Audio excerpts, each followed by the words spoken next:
What's up, YouTube? Welcome back. So I got the approval on the Jeep Liberty. I already changed the blower card and I'm working on the blower motor. But this conversation is not about Jeep Liberty. Could be about the Jeep Liberty. They all have, well, most vehicles today, unless it's an EV, have catalytic converters. So anyway, does po420 and po430 mean that you need a catalytic converter? Yes, in most cases it does. I would say probably 97% of the time when that light is on, at that point in time, it means you need a catalytic converter. If you had an intermittent po420 and po430 and you took the corrective steps and actions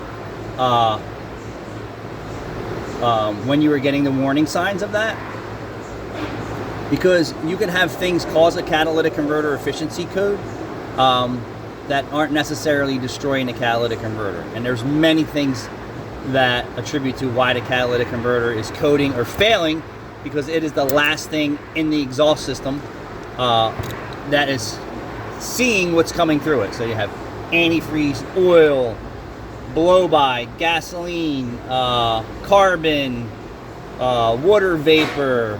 So 6 things, right?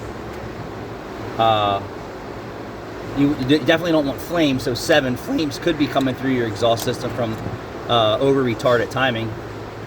So there's many things that cause a po420 and po430, but do you really need a catalytic converter? Yes, 97% of the time. Most people ignore the warning signs and continue to drive it until it's failed. And what they fail to rectify, and a lot of shops too, and dealerships, is why the catalytic converter failed. And there's always a reason why. It could be came through the product assembly line, not quality checked. There's a problem with the batch. Very rare that that's the case. It could have missing substrate or a crack in the substrate from shipping and handling, possibly, and that would be new, so very unlikely. Could have long idle times, and what happens when you're at idle for a long time on today's vehicles is that they become contaminated, and especially if with these engines today that just consume and burn so much fuel, it's coating the substrate, and the catalytic substrate can't perform its duty. So if you don't fix the oil consumption issue or the oil blow-by or anything else, you're only gonna have the same problem. So yes, the answer is correct. If you get a cat efficiency code, it is 97% of the time you need a catalytic converter. The other 3% of the time, you have a better chance of hitting the lottery than you do saving a catalytic converter. And I'm sure there's people out there that say, yeah, I've used Cata-Clean and I've pressure washed mine and I've done this and I've done that. It's only a temporary fix, my friends. It's not a permanent fix. And catalytic converters were designed to last the life of the vehicle on a good engine, right? And a good, well-tuned engine. Not on today's vehicles. You have a very poorly tuned and designed engine, which puts the catalytic converter under extreme duty. And that's why we see most catalytic converters nowadays failing at around 100,000 miles.